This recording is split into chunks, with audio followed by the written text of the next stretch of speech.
All right, this is to help with homework 6 and 7. We have to do the domain and range of this function.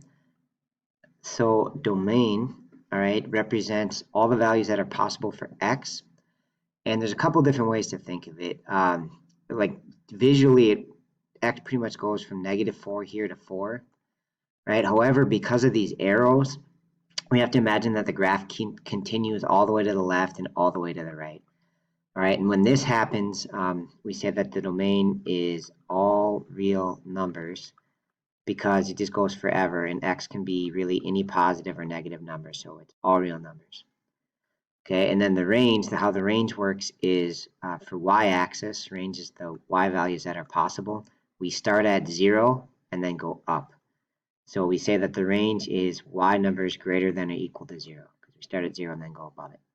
All right, that's it. Hopefully it helps for 7, 6, and 7.